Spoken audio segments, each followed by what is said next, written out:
Hola, ¿qué tal? Soy Alejandro Rosas y esto es 15 minutos ante la historia. Y continuando con la conmemoración por la fundación de Tenochtitlán, hoy los invito a que me acompañen en la historia de qué sucedió con los mexicas cuando fueron sometidos por los señores de Azcapotzalco. Con la certeza de que se encontraban en el lugar que su Dios había destinado para ellos, los mexicas se entregaron a la primera tarea de importancia: levantar un adoratorio para Huitzilopochtli, su casa, su morada. Acondicionaron el lugar donde encontraron la señal y con lo poco que pudieron hallar en la isla, construyeron una ermita de tule y carrizo y un altar de tierra. Era un adoratorio modesto, pero su importancia grandiosa. Marcaba el centro del universo mexica. Y como todo adoratorio necesita ser consagrado, Huitzilopochtli les dijo a los caudillos de su pueblo que regresaran a los dominios de Culhuacán, tomaran prisionero a un colgua y lo sacrificaran al amanecer para darle de comer al sol. Terminado el sacrificio, Huitzilopochtli ordenó a su pueblo que se reunieran parientes, amigos y allegados, y tomando como punto de referencia su casa, el adoratorio recién levantado, se establecieran en 4 parcialidades: Moyotlán, Teopan, Atzacualco y Cuepopan, que representaban los 4 ámbitos de la tierra y que rodeaban el área sagrada donde se encontraba el adoratorio. De esa forma quedó separado el espacio sagrado, es decir, el lugar destinado para los templos dedicados a los dioses, del espacio profano, el lugar donde habitaría la gente. Cada parcialidad, a su vez, se dividió en barrios. Tiempo después, los mexicas construirían 3 calzadas que partirían desde el recinto sagrado de Tenochtitlán hacia tierra firme. Al norte, la calzada del Tepeyac; al sur, la calzada de Iztapalapa; y al poniente, la calzada de Tacuba. Por más ganas que le echaron los mexicas, durante años lo único que hubo en el islote fue un asentamiento de chozas con una economía y una alimentación precarias, basada en el consumo de raíces y hierbas, peces, renacuajos, ajolotes, acosiles, larvas y algunas aves lacustres. Antes de que se corriera la voz de que el pueblo del Sol había vuelto por sus fueros y se había establecido en medio del lago, los mexicas discutieron las alternativas que tenían para su desarrollo a corto plazo. Podían ir al templo mayor de Azcapotzalco a barrer y prender un fuego, lo cual significaba someterse al dominio de los tepanecas y convertirse en sus tributarios a cambio de que les permitieran quedarse en la isla, obtener recursos materiales para mejorar su asentamiento y tener acceso a otro tipo de alimentos, o bien actuar como si fueran un señorío independiente, desafiando al poder tepaneca, y tratar de intercambiar lo que obtenían del lago y de la isla en los mercados de las distintas poblaciones ribereñas por productos que no tenían en el islote. Todavía no decidían qué camino tomar cuando se presentaron los enviados del señor de Azcapotzalco, pues la isla pertenecía a su señorío. Las fogatas encendidas habían delatado la presencia del pueblo del Sol, y aunque hasta ese momento nadie sabía que los nuevos inquilinos del islote eran los mexicas, en cuanto lo supo el señor de Azcapotzalco, se sirvió con la cuchara grande. Aceptó que permanecieran ahí, pero se mandó con los tributos que exigió. A la vista parecía que los tepanecas estaban más interesados en arruinar a los mexicas que en recibir sus tributos, porque rayaban en lo absurdo. Queremos una chinampa flotante con maíz, vegetales, con una culebra y un pato vivo sentado sobre sus huevos, pidieron.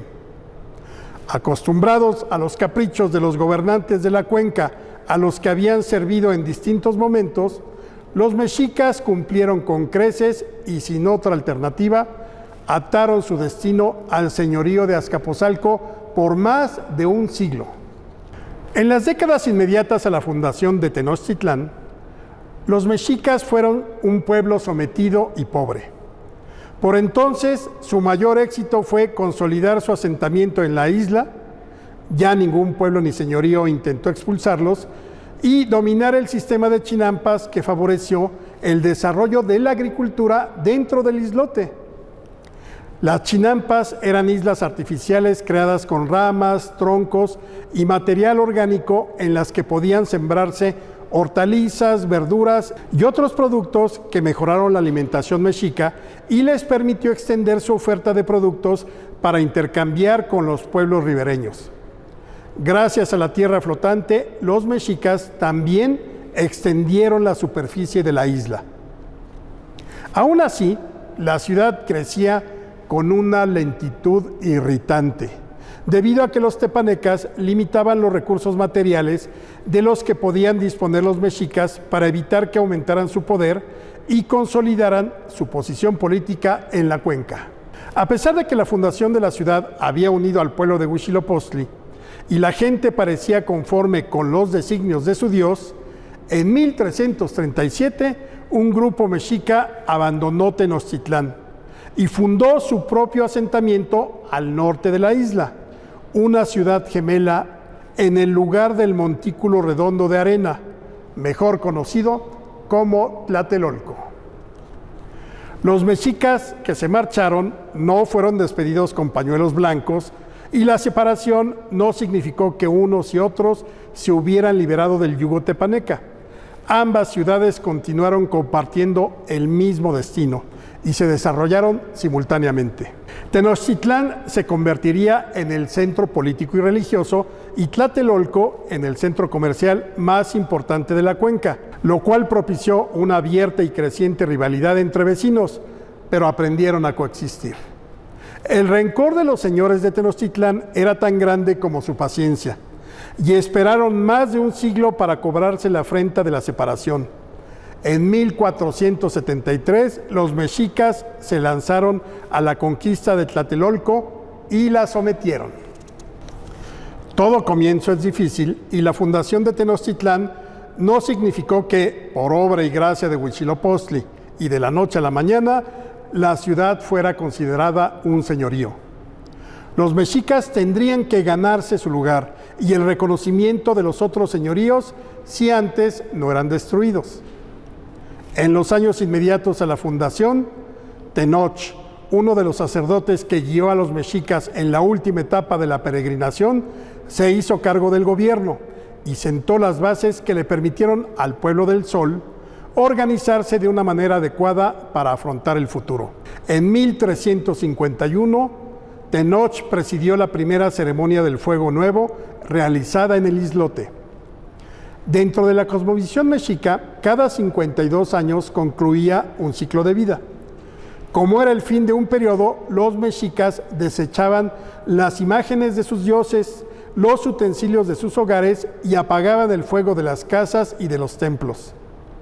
La ciudad quedaba en absoluta oscuridad y en silencio a la espera del fuego nuevo que significaba el inicio de un nuevo ciclo. Era la ceremonia ritual más importante de los mexicas porque aseguraba la continuidad del sol y de la vida, pero también era la que provocaba más ansiedad a los habitantes de Tenochtitlán, porque si no se encendía el fuego en la ceremonia, el mundo llegaría a su fin. Cabe mencionar que el fuego siempre se encendió.